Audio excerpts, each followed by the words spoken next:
The story of the Other Wise Man by Henry Van Dyke. Who seeks for heaven alone to save his soul, may keep the path, but will not reach the goal. While he who walks in love may wander far, yet God will bring him where the blessed are. You know the story of the 3 wise men of the East, and how they traveled from far away to offer their gifts at the manger cradle in Bethlehem. But have you ever heard the story of the other wise man, who also saw the star in its rising, and set out to follow it, yet did not arrive with his brethren in the presence of the young child Jesus? Of the great desire of this fourth pilgrim, and how it was denied, yet accomplished in the denial, of his many wanderings and the probations of his soul, of the long way of his seeking, and the strange way of his finding, the one whom he sought. I would tell the tale as I have heard fragments of it in the Hall of Dreams, in the palace of the heart of man. The sign in the sky. In the days when Augustus Caesar was master of many kings and Herod reigned in Jerusalem, there lived in the city of Ecbatana, among the mountains of Persia, a certain man named Artaban, the Median. His house stood close to the outermost of the 7 walls which encircled the royal treasury. From his roof he could look over the rising battlements of black and white and crimson and blue and red and silver and gold, to the hill where the summer palace of the Parthian emperors glittered like a jewel in a 7-fold crown. Around the dwelling of Artaban spread a fair garden, a tangle of flowers and fruit trees, watered by a score of streams descending from the slopes of Mount Aranes, and made musical by innumerable birds. But all color was lost in the soft and odorous darkness of the late September night, and all sounds were hushed in the deep charm of its silence, save the plashing of the water, like a voice half sobbing and half laughing under the shadows. High above the trees a dim glow of light shone through the curtained arches of the upper chamber, where the master of the house was holding counsel with his friends. He stood by the doorway to greet his guests, a tall, dark man of about 40 years, with brilliant eyes set near together under his broad brow, and firm lines graven around his fine, thin lips, the brow of a dreamer and the mouth of a soldier, a man of sensitive feeling but inflexible will, one of those who, in whatever age they may live, are born for inward conflict and a life of quest. His robe was of pure white wool, thrown over a tunic of silk, and a white, pointed cap, with long lapels at the sides, rested on his flowing black hair. It was the dress of the ancient priesthood of the Magi, called the fire worshippers. "Welcome," he said, in his low, pleasant voice, as one after another entered the room. "Welcome, Abus. Peace be with you, Rhodasps and Tigranes, and with you my father, Abgarus. You are all welcome, and this house grows bright with the joy of your presence." There were 9 of the men, differing widely in age, but alike in the richness of their dress of many-colored silks, and in the massive golden collars around their necks, marking them as Parthian nobles, and in the winged circles of gold resting upon their breasts, the sign of the followers of Zoroaster. They took their places around a small black altar at the end of the room, where a tiny flame was burning. Artaban, standing beside it, and waving a barsam of thin tamarisk branches above the fire, fed it with dry sticks of pine and fragrant oils. Then he began the ancient chant of the Yasna, and the voices of his companions joined in the beautiful hymn to Ahura Mazda. We worship the Spirit Divine, all wisdom and goodness possessing, surrounded by holy immortals, the givers of bounty and blessing. We joy in the works of his hands, his truth and his power confessing. We praise all the things that are pure, for these are his only creation, the thoughts that are true, and the words and deeds that have one approbation. These are supported by him, and for these we make adoration.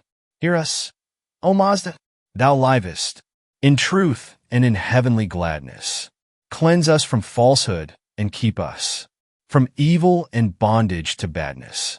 Pour out the light and the joy of thy life on our darkness and sadness. Shine on our gardens and fields. Shine on our working and weaving. Shine on the whole race of man, believing and unbelieving. Shine on us now through the night. Shine on us now in thy might. The flame of our holy love, and the song of our worship receiving. The fire rose with the chant, throbbing as if it were made of musical flame, until it cast a bright illumination through the whole apartment, revealing its simplicity and splendor. The floor was laid with tiles of dark blue veined with white. Pilasters of twisted silver stood out against the blue walls. The clear story of round-arched windows above them was hung with azure silk. The vaulted ceiling was a pavement of sapphires, like the body of heaven in its clearness, sewn with silver stars. From the four corners of the roof hung 4 golden magic wheels, called the tongues of the gods. At the eastern end, behind the altar, there were 2 dark red pillars of porphyry.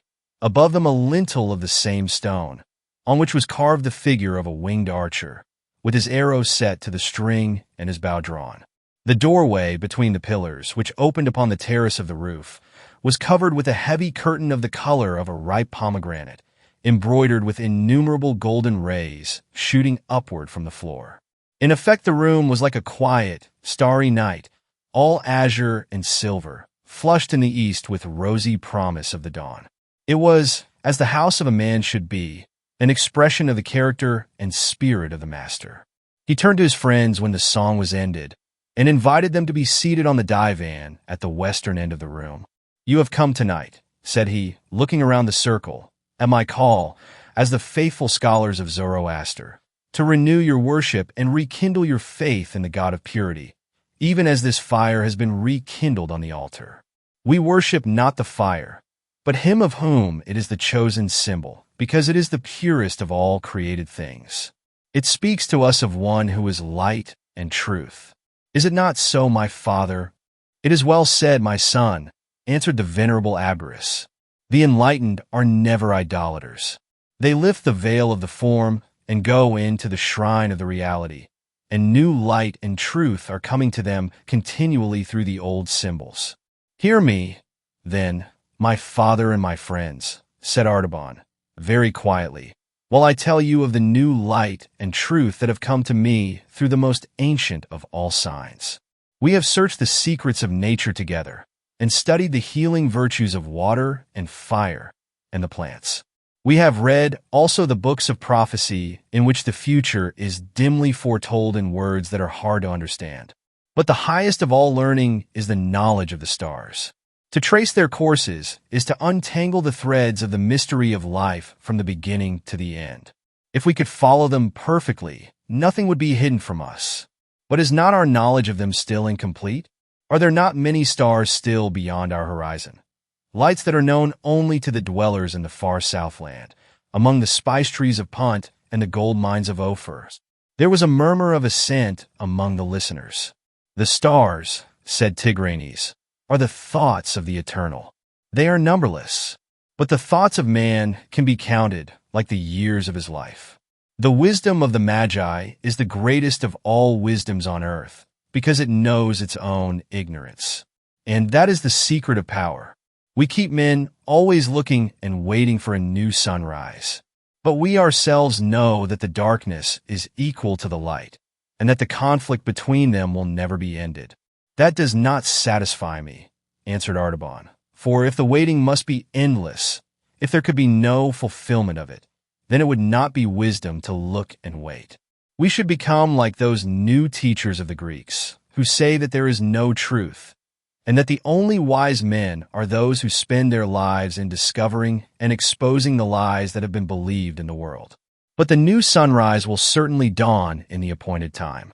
Do not our own books tell us that this will come to pass, and that men will see the brightness of a great light?" "That is true," said the voice of Abderus. "Every faithful disciple of Zoroaster knows the prophecy of the Avesta and carries the word in his heart. In that day, Soziash the victorious shall arise out of the number of the prophets in the east country. Around him shall shine a mighty brightness, and he shall make life everlasting, incorruptible, and immortal, and the dead shall rise again." "This is a dark saying," said Tigranes, "and it may be that we shall never understand it. It is better to consider the things that are near at hand, and to increase the influence of the Magi in their own country, rather than to look for one who may be a stranger, and to whom we must resign our power." The others seemed to approve these words. There was a silent feeling of agreement manifest among them. Their looks responded with that indefinable expression which always follows when a speaker has uttered the thought that has been slumbering in the hearts of his listeners. But Artaban turned to Abgarus with a glow on his face and said, "My father, I have kept this prophecy in the secret place of my soul. Religion without a great hope would be like an altar without a living fire. And now the flame has burned more brightly, and by the light of it I have read other words which also have come from the fountain of truth, and speak yet more clearly of the rising of the victorious one in his brightness." He drew from the breast of his tunic 2 small rolls of fine linen, with writing upon them, and unfolded them carefully upon his knee. "In the years that are lost in the past, long before our fathers came into the land of Babylon, there were wise men in Chaldea, from whom the first of the Magi learned the secret of the heavens. And of these Balaam the son of Beer was one of the mightiest. Hear the words of his prophecy. There shall come a star out of Jacob, and a scepter shall arise out of Israel." The lips of Tigranes drew downward with contempt, as he said, "Judah was a captive by the waters of Babylon, and the sons of Jacob were in bondage to our kings. The tribes of Israel are scattered through the mountains like lost sheep, and from the remnant that dwells in Judea under the yoke of Rome neither star nor scepter shall arise." "And yet," answered Artaban, "it was the Hebrew Daniel, the mighty searcher of dreams, the counselor of kings, the wise Belteshazzar, who was most honored and beloved of our great King Cyrus. A prophet of sure things and a reader of the thoughts of God, Daniel proved himself to our people." And these are the words that he wrote. Artaban read from the second roll, "Know, therefore, and understand that from the going forth of the commandment to restore Jerusalem unto the Anointed One, the Prince, the time shall be 67 weeks. But my son," said Abgarus doubtfully, "these are mystical numbers. Who can interpret them? Or who can find the key that shall unlock their meaning?" Artaban answered, "It has been shown to me and to my 3 companions among the Magi, Caspar, Melchior, and Balthazar. We have searched the ancient tablets of Chaldea and computed the time. It falls in this year. We have studied the sky, and in the spring of the year we saw 2 of the greatest stars drawn near together in the sign of the fish, which is the house of the Hebrews. We also saw a new star there, which shone for 1 night and then vanished. Now again the 2 great planets are meeting. This night is their conjunction. My 3 brothers are watching at the ancient temple of the 7 spheres at Borsippa in Babylonia, and I am watching here. If the star shines again, they will wait 10 days for me at the temple, and then we will set out together for Jerusalem, to see and worship the promised one who shall be born King of Israel. I believe the sign will come. I have made ready for the journey. I have sold my house and my possessions, and bought these 3 jewels, a sapphire, a ruby, and a pearl, to carry them as tribute to the king. And I ask you to go with me on the pilgrimage, that we may have joy together in finding the prince who is worthy to be served." While he was speaking, he thrust his hand into the inmost fold of his girdle and drew out 3 great gems, one blue as a fragment of the night sky, one redder than a ray of sunrise, and one as pure as the peak of a snow mountain at twilight, and laid them on the outspread linen scrolls before him. But his friends looked on with strange and alien eyes. A veil of doubt and mistrust came over their faces, like a fog creeping up from the marshes to hide the hills.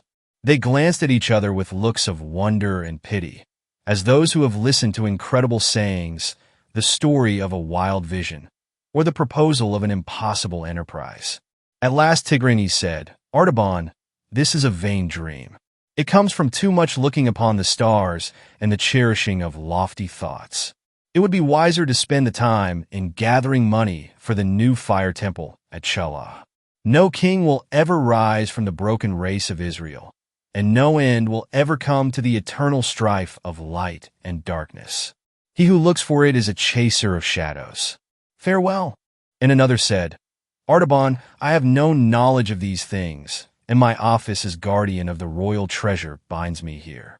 The quest is not for me, but if thou must follow it, fare thee well." And another said, "In my house there sleeps a new bride, and I cannot leave her nor take her with me on this strange journey. This quest is not for me, but may thy steps be prospered wherever thou goest." So, farewell. And another said, I am ill and unfit for hardship. But there is a man among my servants whom I will send with thee when thou goest, to bring me word how thou farest. But Abgarus, the oldest and the one who loved Artaban the best, lingered after the others had gone, and said gravely, My son, it may be that the light of truth is in this sign that has appeared in the skies, and then it will surely lead to the prince and the mighty brightness. Or it may be that it is only a shadow of the light, as Tigranes has said, and then he who follows it will have only a long pilgrimage and an empty search. But it is better to follow even the shadow of the best than to remain content with the worst. And those who would see wonderful things must often be ready to travel alone. I am too old for this journey, but my heart shall be a companion of the pilgrimage day and night, and I shall know the end of thy quest. Go in peace. So one by one they went out of the azure chamber with its silver stars, and Artaban was left in solitude. He gathered up the jewels and replaced them in his girdle. For a long time he stood and watched the flame that flickered and sank upon the altar. Then he crossed the hall, lifted the heavy curtain, and passed out between the dull red pillars of porphyry to the terrace on the roof. The shiver that thrills through the earth ere she rouses from her night's sleep had already begun, and the cool wind that heralds the daybreak was drawing downward from the lofty snow-traced ravines of Mount Orontes. Birds, half awakened, crept and chirped among the rustling leaves, and the smell of ripened grapes came in brief wafts from the arbors. Far over the eastern plain a white mist stretched like a lake. But where the distant peak of Zagreus serrated the western horizon, the sky was clear. Jupiter and Saturn rolled together like drops of lambent flame about to blend in one. As Artaban watched them, behold, an azure spark was born out of the darkness beneath, rounding itself with purple splendors to a crimson sphere, and spiring upward through rays of saffron and orange into a point of white radiance.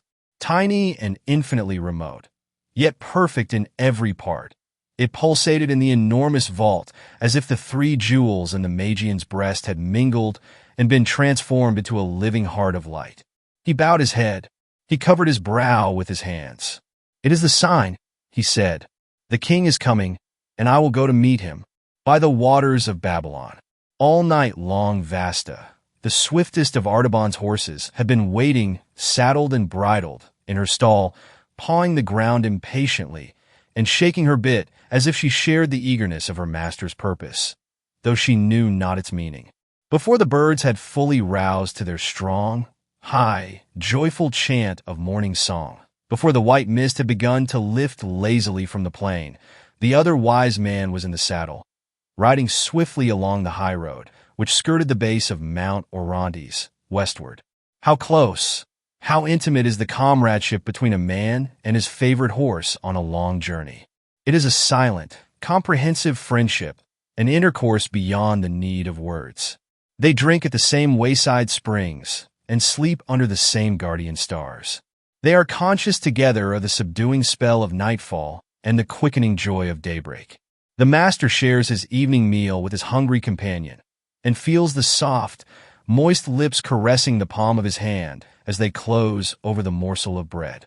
In the gray dawn, he is roused from his bivouac by the gentle stir of a warm, sweet breath over his sleeping face and looks up into the eyes of his faithful fellow traveler, ready and waiting for the toil of the day.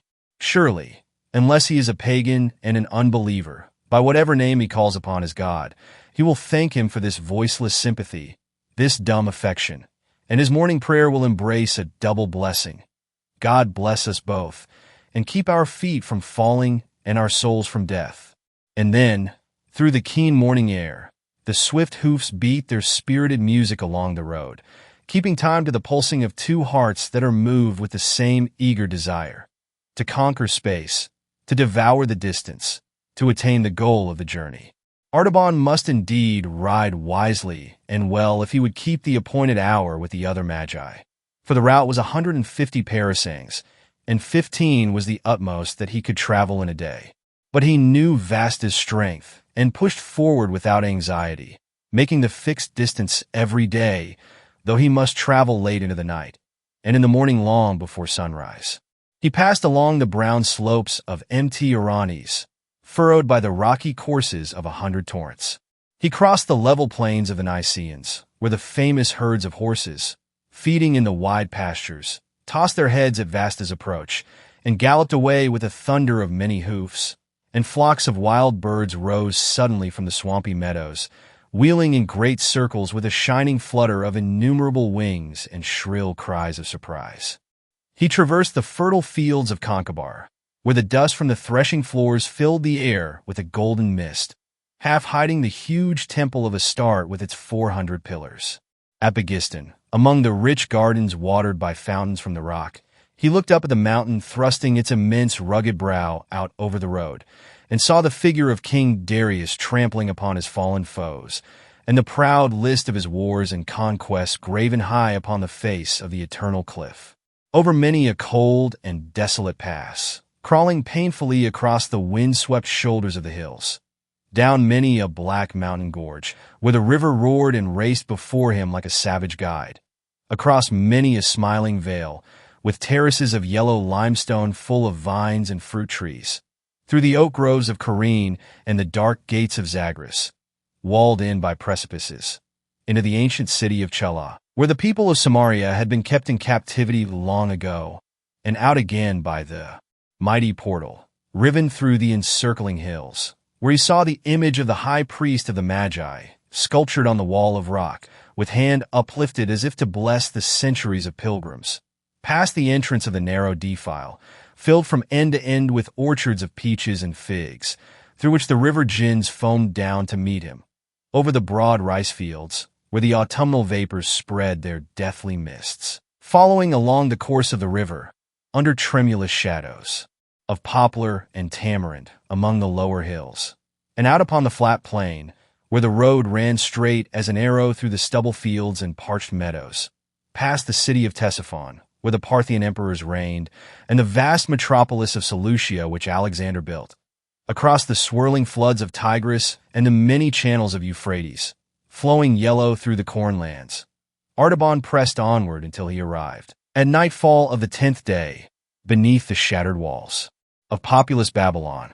Vasta was almost spent, and he would gladly have turned into the city to find rest and refreshment for himself and for her.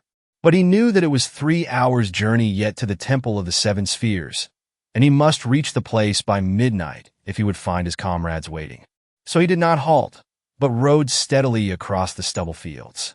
A grove of date palms made an island of gloom in the pale yellow sea.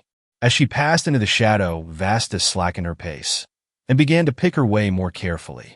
Near the farther end of the darkness, an access of caution seemed to fall upon her. She scented some danger or difficulty.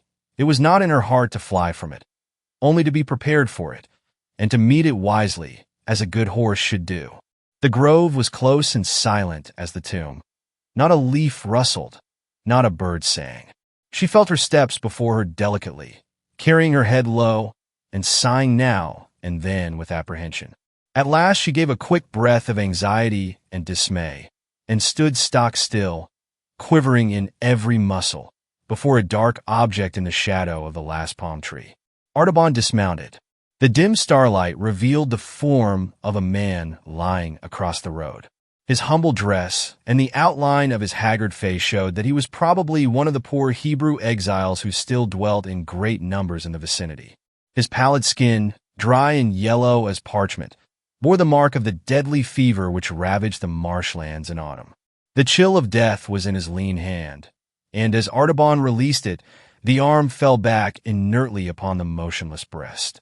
He turned away with a thought of pity, consigning the body to that strange burial which the Magians deem most fitting, the funeral of the desert, from which the kites and vultures rise on dark wings, and the beasts of prey slink furtively away, leaving only a heap of white bones in the sand. But, as he turned, a long, faint, ghostly sigh came from the man's lips. The brown, bony fingers closed convulsively on the hem of the Magian's robe and held him fast. Artaban's heart leaped to his throat, not with fear, but with a dumb resentment at the importunity of this blind delay. How could he stay here in the darkness to minister to a dying stranger? What claim had this unknown fragment of human life upon his compassion or his service? If he lingered but for an hour, he could hardly reach Borsippa at the appointed time. His companions would think he had given up the journey. They would go without him. He would lose his quest. But if he went on now, the man would surely die. If he stayed, life might be restored. His spirit throbbed and fluttered with the urgency of the crisis. Should he risk the great reward of his divine faith for the sake of a single deed of human love? Should he turn aside, if only for a moment, from the following of the star, to give a cup of cold water to a poor, perishing Hebrew? God of truth and purity, he prayed, direct me in the holy path, the way of wisdom which thou only knowest. Then he turned back to the sick man. Loosening the grasp of his hand, he carried him to a little mound at the foot of the palm tree. He unbound the thick folds of the turban and opened the garment above the sunken breast. He brought water from one of the small canals nearby and moistened the sufferer's brow and mouth. He mingled a draught of one of those simple but potent remedies which he carried always in his girdle, for the Magians were physicians as well as astrologers, and poured it slowly between the colorless lips. Hour after hour he labored as only a skillful healer of disease can do, and at last the man's strength returned. He sat up and looked about him. "Who art thou?" he said, in the rude dialect of the country, "and why hast thou sought me here to bring back my life?" "I am Artaban the Magian, of the city of Ecbatana, and I am going to Jerusalem in search of one who is to be born king of the Jews, a great prince and deliverer for all men. I dare not delay any longer upon my journey, for the caravan that has waited for me may depart without me. But see, here is all that I have left of bread and wine, and here is a potion of healing herbs. When thy strength is restored, thou canst find the dwellings of the Hebrews among the houses of Babylon." The Jew raised his trembling hands solemnly to heaven. "Now may the God of Abraham and Isaac and Jacob bless and prosper the journey of the merciful, and bring him in peace to his desired haven. But stay, I have nothing to give thee in return, only this, that I can tell thee where the Messiah must be sought. For our prophets have said that he should be born not in Jerusalem, but in Bethlehem of Judah. May the Lord bring thee in safety to that place, because thou hast had pity upon the sick." It was already long past midnight. Artaban rode in haste, and Vasta, restored by the brief rest, ran eagerly through the silent plain and swam the channels of the river. She put forth the remnant of her strength and fled over the ground like a gazelle. But the first beam of the sun sent her shadow before her as she entered upon the final stadium of the journey, and the eyes of Artaban, anxiously scanning the great mound of Nimrod and the temple of the seven spheres, could discern no trace of his friends. The many-colored terraces of black and orange and red and yellow and green and blue and white, shattered by the convulsions of nature and crumbling under the repeated blows of human violence, still glittered like a ruined rainbow in the morning light. Artaban rode swiftly around the hill. He dismounted and climbed to the highest terrace, looking out towards the west. The huge desolation of the marshes stretched away to the horizon and the border of the desert. Bitterns stood by the stagnant pools and jackals skulked through the low bushes. But there was no sign of the caravan of the wise men, far or near. At the edge of the terrace, he saw a little cairn of broken bricks, and under them a piece of parchment. He caught it up and read, "We have waited past the midnight, and can delay no longer. We go to find the king. Follow us across the desert." Artaban sat down upon the ground and covered his head in despair. "How can I cross the desert," said he, "with no food and with a spent horse? I must return to Babylon, sell my sapphire, and buy a train of camels, and provision for the journey. I may never overtake my friends. Only God the merciful knows whether I shall not lose the sight of the king, because I tarried to show mercy. For the sake of a little child." There was a silence in the Hall of Dreams, where I was listening to the story of the other wise man. And through this silence I saw, but very dimly, his figure passing over the dreary undulations of the desert, high upon the back of his camel, rocking steadily onward like a ship over the waves. The land of death spread its cruel net around him. The stony waste bore no fruit but briars and thorns. The dark ledges of rock thrust themselves above the surface here and there, like the bones of perished monsters. Arid and inhospitable mountain ranges rose before him, furrowed with dry channels of ancient torrents, white and ghastly as scars on the face of nature. Shifting hills of treacherous sand were heaped like tombs along the horizon. By day, the fierce heat pressed its intolerable burden on the quivering air, and no living creature moved on the dumb, swooning earth, but tiny jerboas scuttling through the parched bushes, or lizards vanishing in the clefts of the rock. By night the jackals prowled and barked in the distance, and the lion made the black ravines echo with his hollow roaring, while a bitter, blighting chill followed the fever of the day. Through heat and cold, the Magian moved steadily onward. Then I saw the gardens and orchards of Damascus, watered by the streams of Abana and Pharpar, with their sloping swards inlaid with bloom, and their thickets of myrrh and roses. I saw also the long, snowy ridge of Hermon, and the dark groves of cedars, and the valley of the Jordan, and the blue waters of the lake of Galilee, and the fertile plain of Esdraelon, and the hills of Ephraim, and the highlands of Judah. Through all these I followed the figure of Artaban moving steadily onward, until he arrived at Bethlehem. And it was the third day after the 3 wise men had come to that place, and had found Mary and Joseph, with the young child, Jesus, and had laid their gifts of gold and frankincense and myrrh at his feet. Then the other wise man drew near, weary, but full of hope, bearing his ruby and his pearl to offer to the king. For now at last, he said, I shall surely find him, though it be alone, and later than my brethren. This is the place of which the Hebrew exile told me that the prophets had spoken, and here I shall behold the rising of the great light. But I must inquire about the visit of my brethren, and to what house the star directed them, and to whom they presented their tribute. The streets of the village seemed to be deserted, and Artaban wondered whether the men had all gone up to the hill pastures to bring down their sheep. From the open door of a low stone cottage he heard the sound of a woman's voice singing softly. He entered and found a young mother hushing her baby to rest. She told him of the strangers from the far east who had appeared in the village 3 days ago, and how they said that a star had guided them to the place where Joseph of Nazareth was lodging with his wife and her newborn child, and how they had paid reverence to the child and given him many rich gifts.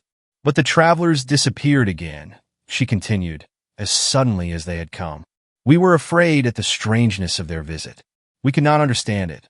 The man of Nazareth took the babe and his mother and fled away that same night secretly, and it was whispered that they were going far away to Egypt. Ever since, there has been a spell upon the village. Something evil hangs over it. They say that the Roman soldiers are coming from Jerusalem to force a new tax from us, and the men have driven the flocks and herds far back among the hills and hidden themselves to escape it. Artaban listened to her gentle, timid speech, and the child in her arms looked up in his face and smiled, stretching out its rosy hands to grasp at the winged circle of gold on his breast. His heart warmed to the touch. It seemed like a greeting of love and trust to one who had journeyed long in loneliness and perplexity, fighting with his own doubts and fears, and following a light that was veiled in clouds. Might not this child have been the promised prince? He asked within himself, as he touched its soft cheek.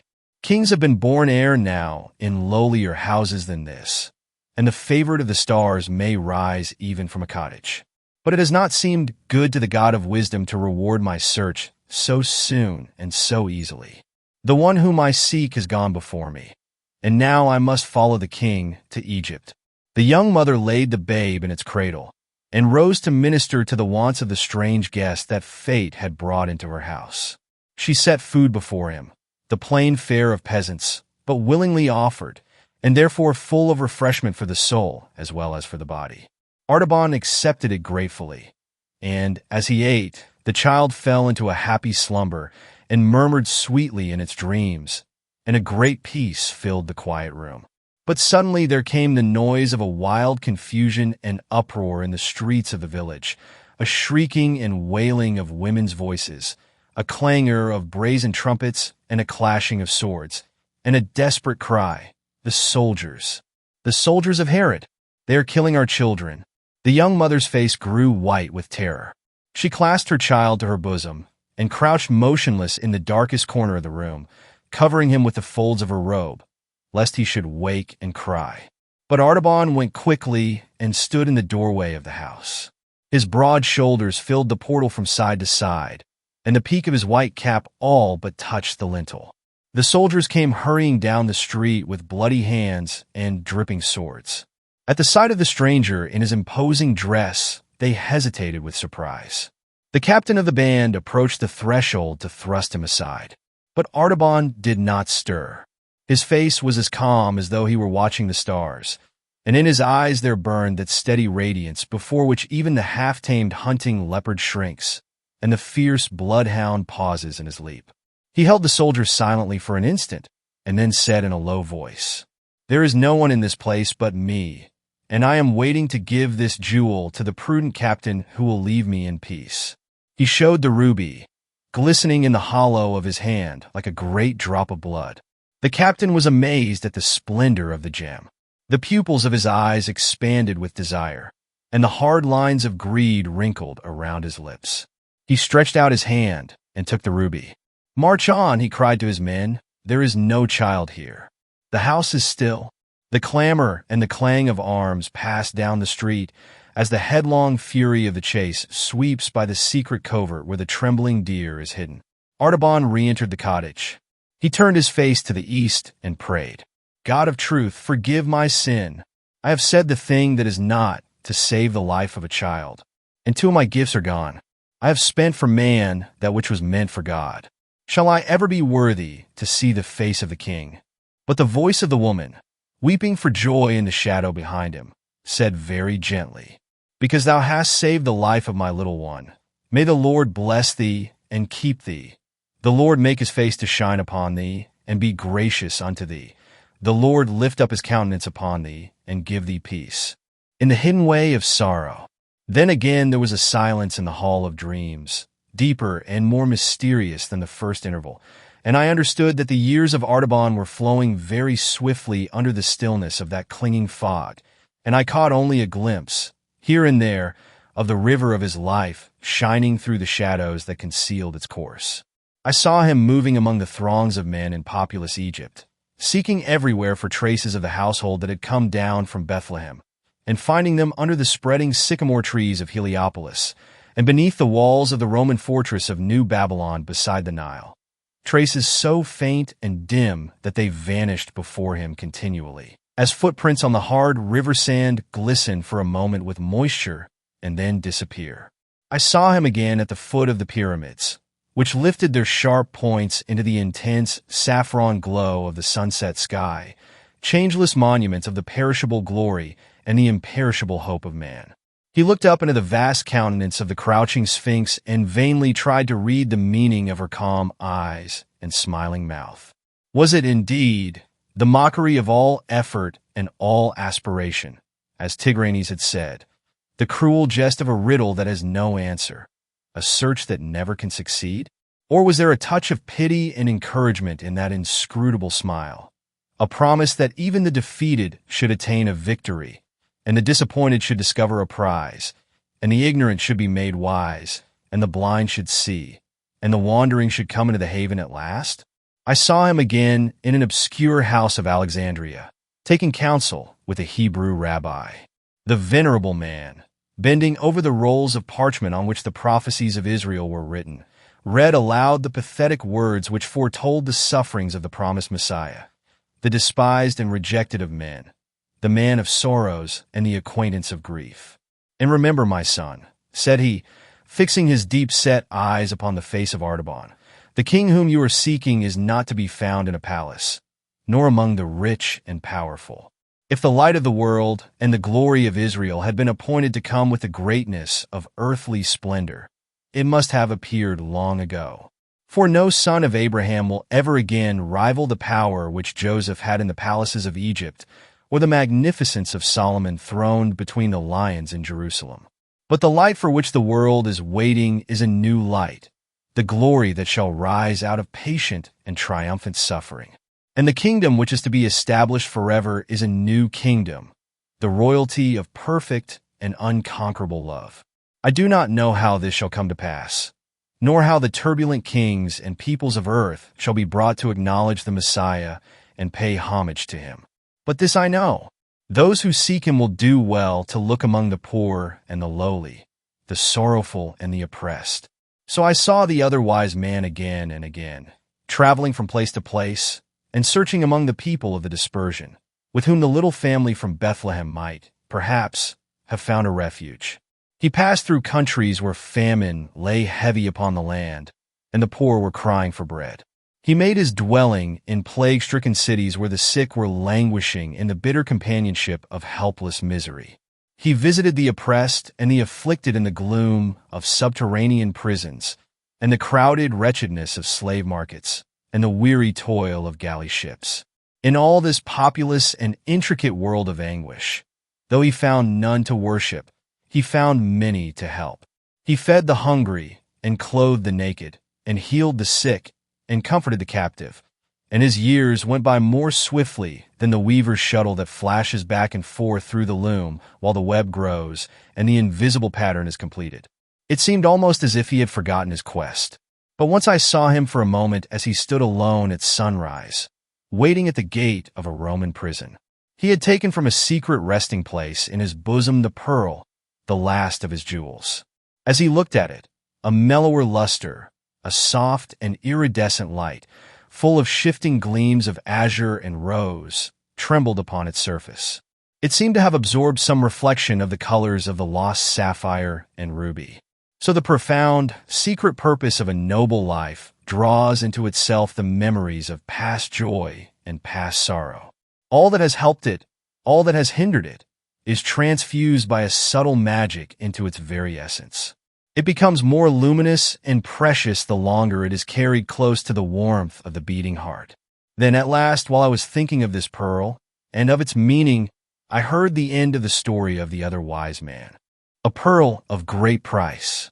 33 years of the life of Artaban had passed away, and he was still a pilgrim and a seeker after light. His hair, once darker than the cliffs of Zagros, was now white as the wintry snow that covered them. His eyes, that once flashed like flames of fire, were dull as embers smoldering among the ashes. Worn and weary and ready to die, but still looking for the king, he had come for the last time to Jerusalem. He had often visited the holy city before, and had searched through all its lanes and crowded hovels and black prisons without finding any trace of the family of Nazarenes who had fled from Bethlehem long ago. But now it seemed as if he must make one more effort, and something whispered in his heart that, at last, he might succeed. It was the season of the Passover. The city was thronged with strangers. The children of Israel, scattered in far lands all over the world, had returned to the temple for the great feast, and there had been a confusion of tongues in the narrow streets for many days. But on this day there was a singular agitation visible in the multitude. The sky was veiled with a portentous gloom, and currents of excitement seemed to flash through the crowd like the thrill which shakes the forest on the eve of a storm. A secret tide was sweeping them all one way. The clatter of sandals and the soft, thick sound of thousands of bare feet shuffling over the stones flowed unceasingly along the street that leads to the Damascus Gate. Artaban joined company with a group of people from his own country, Parthian Jews who had come up to keep the Passover, and inquired of them the cause of the tumult and where they were going. "We are going," they answered, "to the place called Golgotha, outside the city walls where there is to be an execution. Have you not heard what has happened? 2 famous robbers are to be crucified, and with them another, called Jesus of Nazareth, a man who has done many wonderful works among the people, so that they love him greatly. But the priests and elders have said that he must die, because he gave himself out to be the Son of God. And Pilate has sent him to the cross because he said that he was the King of the Jews." How strangely these familiar words fell upon the tired heart of Artaban. They had led him for a lifetime over land and sea. And now they came to him darkly and mysteriously like a message of despair. The king had arisen, but he had been denied and cast out. He was about to perish. Perhaps he was already dying. Could it be the same who had been born in Bethlehem 33 years ago, at whose birth the star had appeared in heaven, and of whose coming the prophets had spoken? Artaban's heart beat unsteadily with that troubled, doubtful apprehension which is the excitement of old age. But he said within himself, "The ways of God are stranger than the thoughts of men, and it may be that I shall find the king, at last, in the hands of his enemies, and shall come in time to offer my pearl for his ransom before he dies." So the old man followed the multitude with slow and painful steps towards the Damascus gate of the city. Just beyond the entrance of the guardhouse, a troop of Macedonian soldiers came down the street, dragging a young girl with torn dress and disheveled hair. As the Magian paused to look at her with compassion, she broke suddenly from the hands of her tormentors and threw herself at his feet, clasping him around the knees. She had seen his white cap and the winged circle on his breast. "Have pity on me," she cried, "and save me, for the sake of the God of purity. I also am a daughter of the true religion which is taught by the Magi. My father was a merchant of Parthia, but he is dead, and I am seized for his debts to be sold as a slave. Save me from worse than death." Artaban trembled. It was the old conflict in his soul, which had come to him in the palm grove of Babylon and in the cottage at Bethlehem. The conflict between the expectation of faith and the impulse of love. Twice the gift which he had consecrated to the worship of religion had been drawn from his hand to the service of humanity. This was the third trial, the ultimate probation, the final and irrevocable choice. Was it his great opportunity or his last temptation? He could not tell. One thing only was clear in the darkness of his mind. It was inevitable. And does not the inevitable come from God? One thing only was sure to his divided heart. To rescue this helpless girl would be a true deed of love. And is not love the light of the soul? He took the pearl from his bosom. Never had it seemed so luminous, so radiant, so full of tender, living luster. He laid it in the hand of the slave. "This is thy ransom, daughter. It is the last of my treasures which I kept for the king." While he spoke, the darkness of the sky thickened, and shuddering tremors ran through the earth, heaving convulsively like the breast of one who struggles with mighty grief. The walls of the houses rocked to and fro. Stones were loosened and crashed into the street.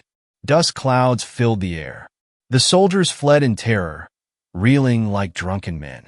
But Artaban and the girl whom he had ransomed crouched helpless beneath the wall of the praetorium. What had he to fear?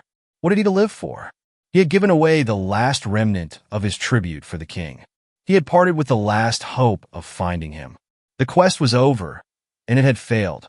But even in that thought, accepted and embraced, there was peace. It was not resignation. It was not submission. It was something more profound and searching. He knew that all was well, because he had done the best that he could from day to day. He had been true to the light that had been given to him. He had looked for more, and if he had not found it, if a failure was all that came out of his life, doubtless that was the best that was possible. He had not seen the revelation of life everlasting, incorruptible and immortal. But he knew that even if he could live his earthly life over again, it could not be otherwise than it had been. One more lingering pulsation of the earthquake quivered through the ground.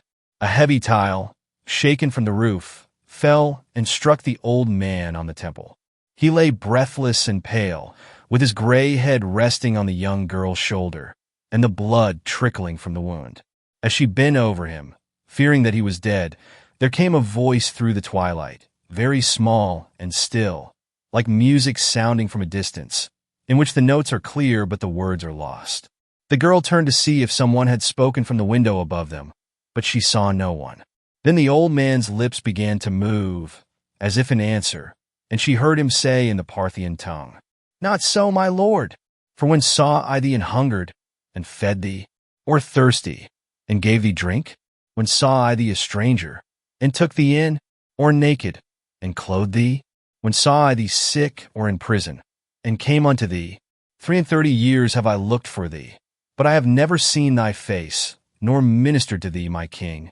He ceased, and the sweet voice came again. And again the maid heard it, very faintly and far away. But now it seemed as though she understood the words. "Verily, I say unto thee, Inasmuch as thou hast done it unto one of the least of these my brethren, thou hast done it unto me. A calm radiance of wonder and joy lighted the pale face of Artaban like the first ray of dawn on a snowy mountain peak. One long, last breath of relief exhaled gently from his lips. His journey was ended. His treasures were accepted. The other wise man had found the king. If you enjoyed this video, please like, share, and subscribe to my channel for more timeless classics. Your support helps me create and share more stories with you. Thank you.